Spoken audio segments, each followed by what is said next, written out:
Hello and welcome. In this part 2 of assessing a Singer 760 sewing machine, I guess you could actually call it a repair video more than anything.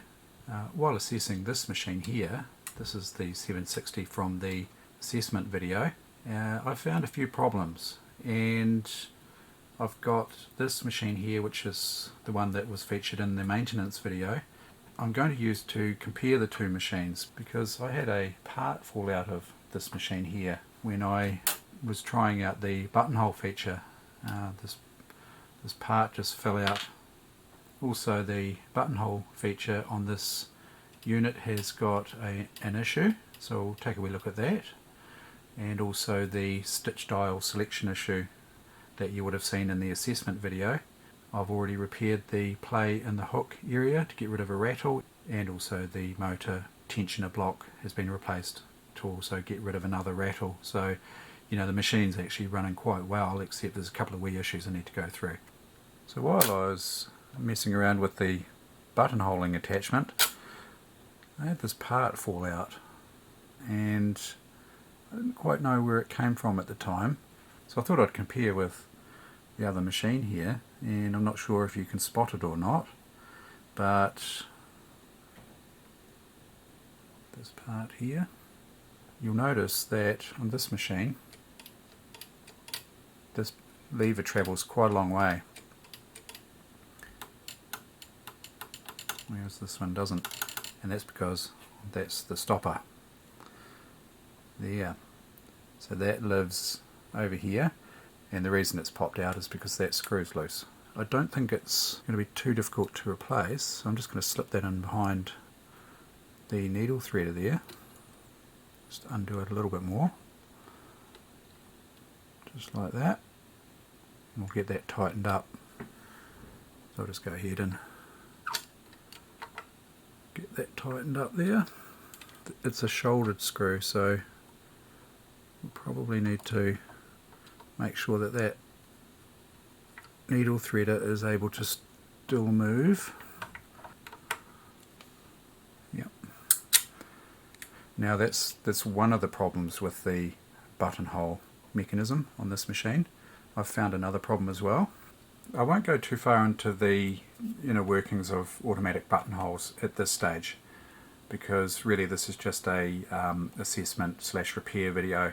So the way this should work is, if you've got everything set up for buttonholing, one of the first things you do when setting up for buttonholing is you engage this switch here, and that latches in. The little indicator's not quite lined up. There may be a little adjustment that I need to make there, but you can see now that this is showing you the section of the buttonhole that's going to be done in the first part of the automatic buttonhole. You know, as it sort of shows in here. It does this first top bar here, and then the right hand bar down here to start with.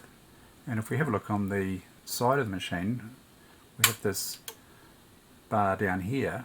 When the buttonhole foot, which is attached, reaches this little stopper here, reaches this lever, it tells the machine to start the bottom bar and the remaining bar to finish the buttonhole.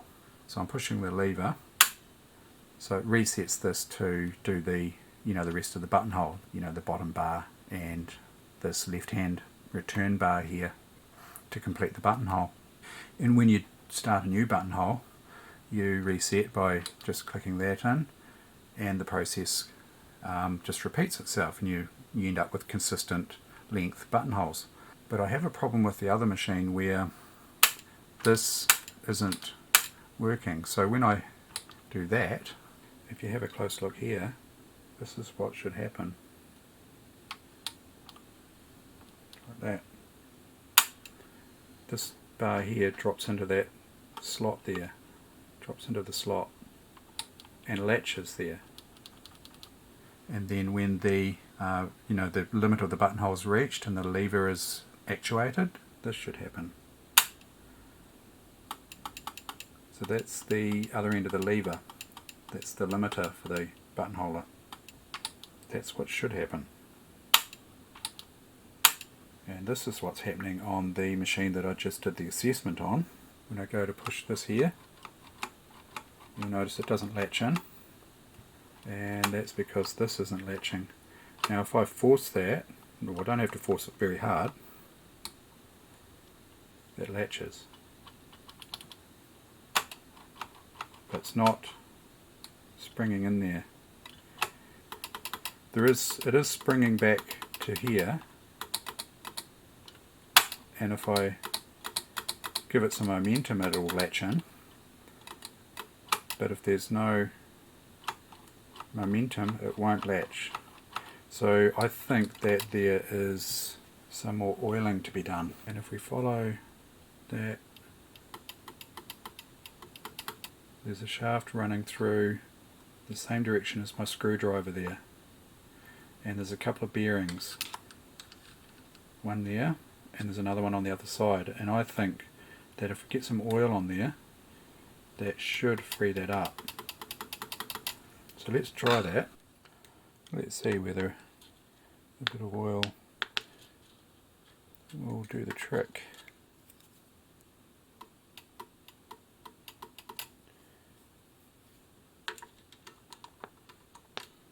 So I'm just oiling where the shaft goes through the bearings there. So that's looking at the other side here, and from the faceplate. So this is the lever, and if we have a look at the top of the lever there, you'll see the other bearing. So it's going to be a matter of just getting the oil in there, and maybe on the other side, which will come in from the other side,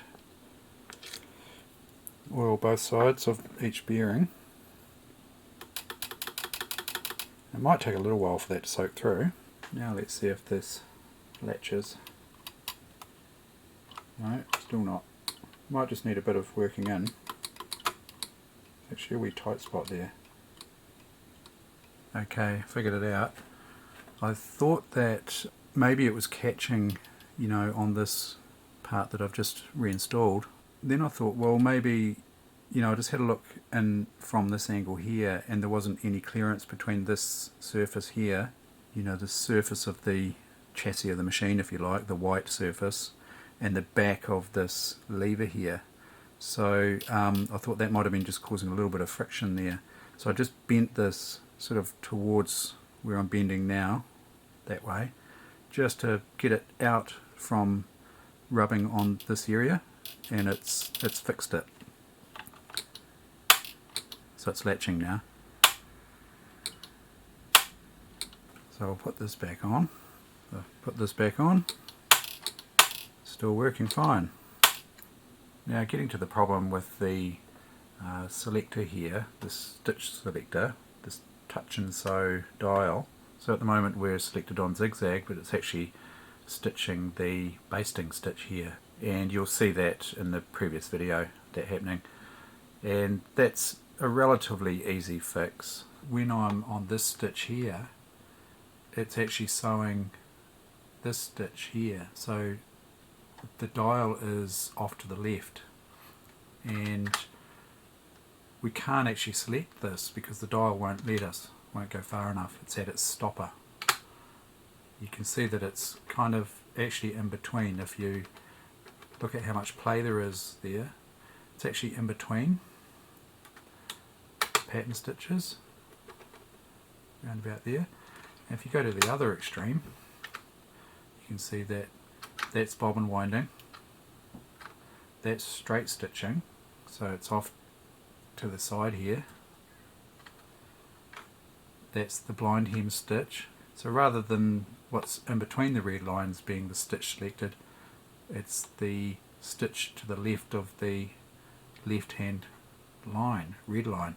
Easiest way to deal with it is to push this selector right in and bring the selector to its limit. So to remove the lid, just open the faceplate there, swing back the top cover, undo that screw there, lift the right end and slide. One thing to note is make sure the take-up lever isn't up in this position here. That'll stop the plate from sliding to the left. So just turn the machine to bring the take-up lever down, and then just slide. like that. And you're looking for this screw here. Now you'll see when I do the dial selection, that lever there with the screw on it turns, and actually you might be able to see in the background there and here you can see this bearing moving up and down the shaft. That's the part of the stitch selector mechanism. This here is the adjuster screw actually. So we bring the selector, this is the bobbin winding position when it's right at the top there and hits the stopper. Just a couple of things while you've got this screw loose, make sure you don't loosen it too much, otherwise this arm here can travel along this shaft and you don't want that, otherwise you won't be able to push in your stitch selector far enough to release this part up here. And also make sure that that part there, the actual sliding part, make sure while you've got this screw loose that that doesn't drop down, otherwise your adjustment will be completely wrong. Just loosen that screw enough for the shaft to, or this lever here to slip around on the shaft, but for it not to slip up and down the shaft. And another little tip that might help you also is to mark the shaft, so where the edge of the lever is. I'm going to try and get a sharp sort of marker and get right in close to that lever. Just get a black mark as close as you can to the lever here, and I mean you can see it's difficult to get the marker pen right in there, so it's not quite right up against it, but maybe you could take note of how far away it is. If it gets straight on there, the marker is pretty close to the edge of that lever here, and that just means if this lever moves, you know, this way laterally, you don't want that sliding on the shaft that way. Just means if it does move, you can get it back into the position that you need it to. And the reason it needs to be in the right position is because when you push the touch and sew selector in, it pushes this lever sideways and disengages it from little notches on the shaft so that you can actually move this up and down. When you're in the bobbin winding position, this here is at its uppermost position and it hits the stopper at the top there. And if you've got it in this position where it's the last possible stitch selection, which is bobbin winding, then you can correlate that to the front dial so that when you've got the screw loose you can position this in the correct position to make it line up with the bobbin winding part here. Just make sure you don't push that in while you're making this adjustment. Well, this is in the bobbin winding position. This screw here should be loose enough to allow you to turn this lever to position that into the bobbin winding position. See, now I can turn that wherever I like because it's slipping on that shaft now that I've loosened the screw.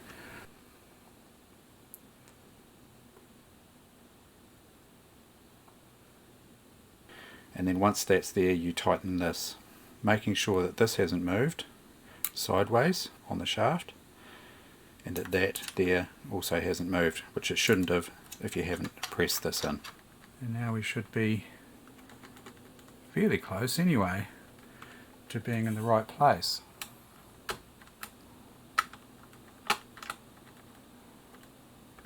And if we go to the limit again, now it's more centralized. There's a little bit of play there, but as long as it's roughly in the middle.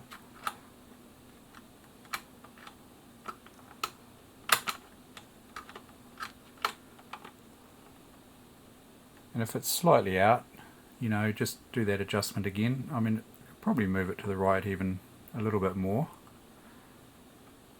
So just a little bit of trial and error just to get it in the right place, but it's not far off. If we go to the other extreme, we should now be able to select that last pattern stitch there. So I hope that video was helpful, and now the buttonholer mechanism appears to be working properly. So I can go ahead and test that, and I've sorted out the stitch style selection issue. So now this machine's probably really ready for a good test of buttonholes and advanced functions. So I hope you enjoyed that video, and thank you very much for watching.